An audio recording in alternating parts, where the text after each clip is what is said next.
Hello everyone, welcome back to our YouTube channel. आइए continue करते हैं आपकी 10th क्लास की साइंस का नेक्स्ट चैप्टर, जो कि है मेटल्स एंड नॉन मेटल्स। इसमें फर्स्ट वीडियो में हम मेटल्स की फिजिकल प्रॉपर्टीज को पढ़ चुके हैं। सेकंड वीडियो में हमने शुरू कर रखा है मेटल्स की केमिकल प्रॉपर्टीज को पढ़ना। उसमें हम फर्स्ट जो प्रॉपर्टी है कि reaction of metals with oxygen हम स्टडी कर चुके हैं। तो आज इस वीडियो में हम डिस्कस करेंगे reaction of metals with water. सबसे पहले आइए हम देखते हैं reaction of metals with water कि वाटर के साथ मेटल्स जो हैं वो कैसे रिएक्ट करते हैं।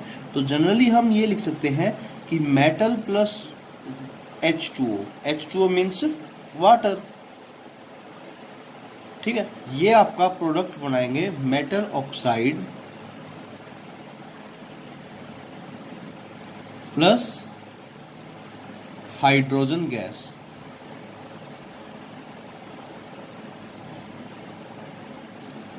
देखिए बिल्कुल सिंपल है। मेटल जब वाटर के साथ रिएक्ट करेंगे तो क्या बनाएंगे, आपके मेटल्स के ऑक्साइड बनाएंगे और साथ में हाइड्रोजन गैस को प्रोड्यूस करेंगे। ठीक है, अब यहां पे जो ये मेटल ऑक्साइड बना आपका, ये जो है ये दोबारा से वाटर के साथ रिएक्ट कर लेगा। ठीक है, ये हम पहले भी पढ़ चुके हैं। जैसे यहाँ पे हमने पढ़ा था कि ये देखिए मेटल का ऑक्साइड है, वाटर के साथ रिएक्ट करके मेटल का हाइड्रोक्साइड बना लिया। तो ये आपका क्या बना लेगा, मेटल हाइड्रोक्साइड। ठीक है, देखिए तो फिर से मैं बता देता हूं, मेटल वाटर के साथ रिएक्ट करके क्या बनाएंगे, metal oxide plus hydrogen gas. ठीक है, और हाइड्रोजन गैस का डिटेक्शन हम कैसे करते हैं, हमने सेकंड यूनिट में पढ़ा था। पॉप साउंड जो है आएगी जब इसके पास जलती हुई कैंडल को लेके जाएंगे।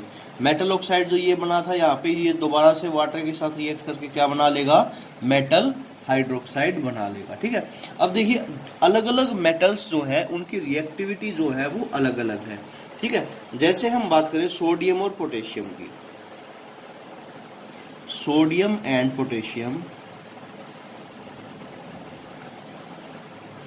रिएक्ट वायलेंटली, मतलब कि बहुत ज्यादा तेजी से ये रिएक्ट करते हैं। एकदम से बहुत सारी हाइड्रोजन गैस जो है प्रोड्यूस होती है और एटमॉस्फेयर के साथ जो एटमॉस्फेयर के अंदर जो ऑक्सीजन होती है उसके साथ रिएक्ट करके वो इवन ब्लास्ट जो है कई बार हो जाता है। ठीक है, एकदम से हमारा कंटेनर जो है कई बार उसके अंदर का सारा कंटेंट जो है वाटर जो है वो छलक करके बाहर तक आ जाता है। तो वाटर के लिए सोडियम और पोटेशियम जो है वो बहुत ज्यादा रिएक्टिव है। ठीक है, इवन ये वायलेंटली रिएक्ट वायलेंटली विद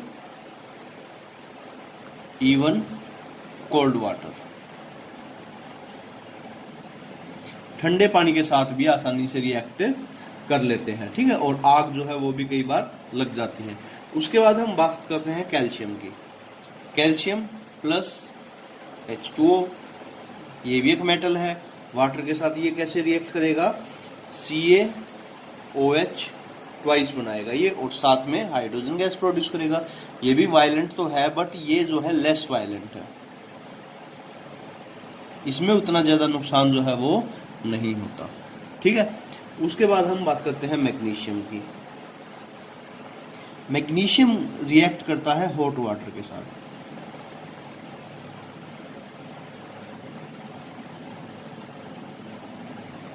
क्या, मैग्नीशियम जो है वो किसके साथ रिएक्ट करेगा, हॉट वाटर के साथ। ठंडे पानी के साथ ये रिएक्ट नहीं करता। ठीक है, उसके बाद हम बात करते हैं कुछ और मेटल्स की, जैसे कि एल्यूमिनियम, आयरन, जिंक। ये कुछ ऐसे मेटल हैं ये स्टीम के साथ रिएक्ट करते हैं। ठीक है, ये किसके साथ रिएक्ट करेंगे, स्टीम के साथ। ठीक है, मतलब कि ये जो है हॉट वाटर के साथ कोई रिएक्शन नहीं देंगे या बहुत स्लो रिएक्ट करेंगे। ठीक है, उसके बाद हम बात करते हैं नेक्स्ट केमिकल प्रॉपर्टी की, reaction of metal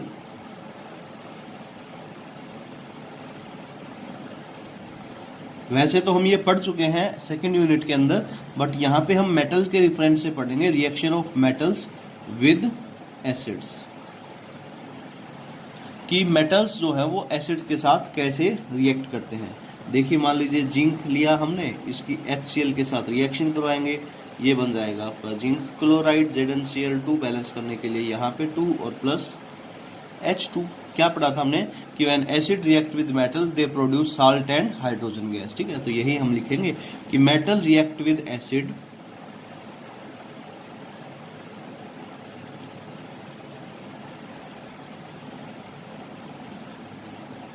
to produce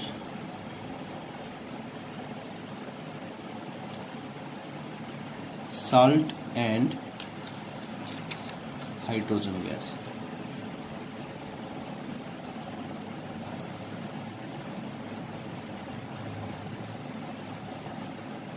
मतलब कि मेटल्स जो है वो रिएक्ट करते हैं एसिड्स के साथ साल्ट प्रोड्यूस करने के लिए और हाइड्रोजन गैस प्रोड्यूस करने के लिए। ठीक है, इस रिएक्शन को हम जनरली ऐसे लिख सकते हैं, metal plus acid change into salt plus hydrogen gas.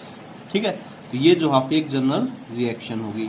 अब हम बात करते हैं जो एक एसिड है हमारा particular HNO3 means nitric acid. ये एक स्पेशल एसिड है हमारा। ठीक है, ये जो है जो हाइड्रोजन गैस हमारी प्रोड्यूस होती है उसको भी क्या कर देता है, ऑक्सीडाइज कर देता है साथ साथ। ठीक है, और हाइड्रोजन गैस का जब ऑक्सीडेशन होता है तो वो वाटर में कन्वर्ट हो जाती है। ठीक है, तो इस बात का जो है आप ध्यान रखेंगे। ठीक है, मैं लिख देता हूं यहाँ पे, because of HNO3 is a strong oxidizing agent,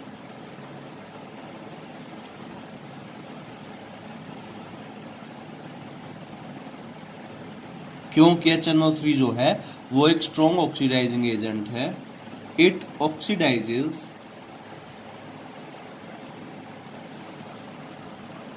H2 produced to H2O। जो हाइड्रोजन गैस प्रोड्यूस हुई उसको क्या कर देगा, वो वाटर में कन्वर्ट कर देगा। तो इस बात का हम ध्यान रखेंगे। और HNO3 जो है वो आपका टूट जाएगा या तो NO2 में या फिर NO में, इस तरीके के कुछ कंपाउंड्स में टूट जाएगा। ठीक है, तो इस बात का जो आप ध्यान रखेंगे कि नाइट्रिक एसिड जो है वो आपका एक स्पेशल केस है। ठीक है, उसके बाद जो है हम बात करते हैं एक स्पेशल मिक्सचर की। देखिए ये तो एसिड क्या हो गया आपका।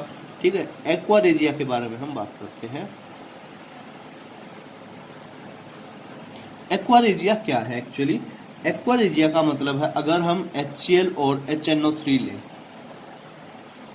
3 पार्ट HCl और 1 पार्ट HNO3। ठीक है, मान लीजिए कि 750 ग्राम हाइड्रोक्लोरिक एसिड ले लिया और 250 ग्राम जो है हमने नाइट्रिक एसिड ले लिया और इन दोनों को क्या कर लिया, मिक्स कर लिया। तो ये जो सॉल्यूशन बनेगा इसको हम क्या कहते हैं, एक्वा रेजिया। इस एक्वा रेजिया की खास बात क्या है, और देखिए इससे पहले मैं आपको बताना भूल गया, कुछ मेटल्स ऐसे हैं जो जल्दी से एसिड्स के साथ रिएक्ट नहीं करते, जैसे कि आपके हैं मींस गोल्ड या प्लेटिनम। ठीक है, तो हमें कोई ऐसा केमिकली ऐसा सॉल्यूशन चाहिए जो इन दोनों को भी अपने अंदर डिसॉल्व कर सके। तो उसके लिए हम क्या बनाते हैं, एक्वा रेजिया। तो ये जो मिक्सचर है आपका, ठीक है, ये क्या कहलाता है, एक्वा रेजिया। ठीक है, तो इसके बारे में हम क्या कहेंगे, it can dissolve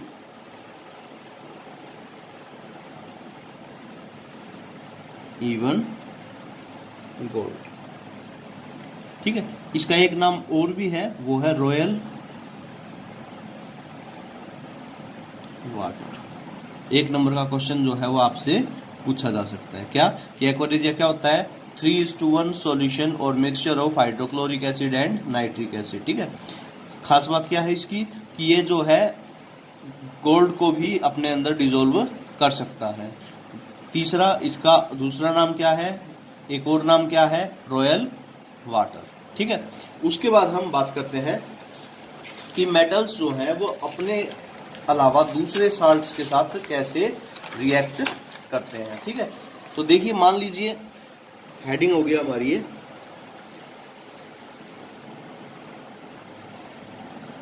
reaction of metals with salt of another metals। दूसरे मेटल के साल्ट के साथ किसी एक दूसरे मेटल की रिएक्शन जो है वो हम डिस्कस करेंगे। ठीक है, जनरली जो रिएक्शन होती है वो मैं लिख लेता हूं मेटल ए। ये कोई मेटल हमने मान लिया ए है। ठीक है, इसकी अगर हम रिएक्शन करवाएं salt solution of B, B के साल्ट के सॉल्यूशन के साथ, तो जो प्रोडक्ट होगा वो क्या होगा, आपका मेटल बी जो है वो हो जाएगा आपका अलग, और प्लस साल्ट सॉल्यूशन बचेगा आपका ऑफ मेटल ए। ठीक है, ये आपकी बिल्कुल सिंपल रिएक्शन है। जैसे अगर हम बात करें कि हमने रिएक्शन करवाई कॉपर सल्फेट के साथ जिंक की। ठीक है, ये रिएक्शन जो आपने पहले भी पढ़ी हुई है, बट वहां पे आपने इस रिएक्शन को पढ़ा था डिस्प्लेसमेंट रिएक्शन के नाम से। ठीक है, तो देखिए जिंक जो है वो क्या होता है, ज्यादा रिएक्टिव होता है कॉपर से, तो ये क्या हो जाएगा, जिंक जो है इस सल्फेट आयन के साथ जुड़ जाएगा, तो ये बन जाएगा आपका जिंक सल्फेट, और ये जो कॉपर है ये क्या हो जाएगा आपका अलग हो जाएगा। ठीक है, अब समझिए कि मेटल ए कौन सा हो गया आपका, ये zinc, salt solution of B, B metal है आपका कॉपर, इसका साल्ट का सॉल्यूशन क्या है, कॉपर सल्फेट का सॉल्यूशन, मेटल बी क्या हो गया आपका अलग हो गया, ये आपका कॉपर क्या हो गया यहाँ पे अलग हो गया, और जो पुराने वाला मेटल था उसका क्या बन गया, साल्ट सॉल्यूशन हो गया। ठीक है, तो ये जो है आपका reaction of metal with salt of another metals का टॉपिक था।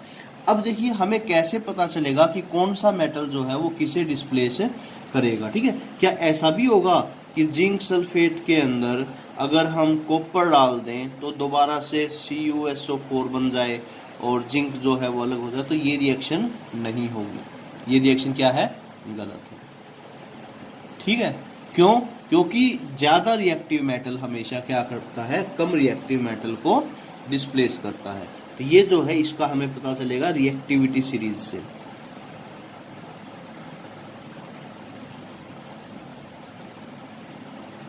ठीक है, तो वो जो रिएक्टिविटी सीरीज है वो मैं यहाँ पे अब लिख रहा हूं। ठीक है, देखिए सबसे ज्यादा रिएक्टिव जो है वो हमारा पोटेशियम।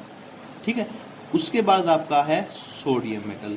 ठीक है, उसके बाद आपका है कैल्शियम, उसके बाद आपका है मैग्नीशियम, उसके बाद है एल्यूमिनियम, उसके बाद है जिंक, उसके बाद है आयरन। ठीक है, उसके बाद है आपका लेड, फिर हाइड्रोजन, फिर कॉपर, फिर मरकरी, फिर सिल्वर और फिर गोल्ड। ठीक है, ये देखिए ये जो पोटेशियम है ये है आपके मोस्ट रिएक्टिव,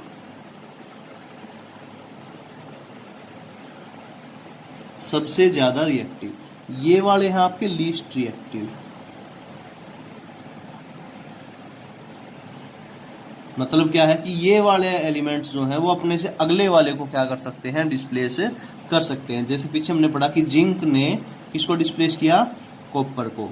एल्युमिनियम अगर होता तो वो जिंक को भी क्या कर सकता है, डिस्प्लेस कर सकता है। मैग्नीशियम एल्युमिनियम को भी डिस्प्लेस कर सकता है, जिंक को भी डिस्प्लेस कर सकता है, या फिर आयरन को भी डिस्प्लेस कर सकता है। ठीक है, तो ये जो आपकी रिएक्टिविटी सीरीज थी। ठीक है, तो आई होप कि आपको समझ में आया। कोई डाउट है तो आप कमेंट बॉक्स में कमेंट करके पूछ सकते हैं। Thank you.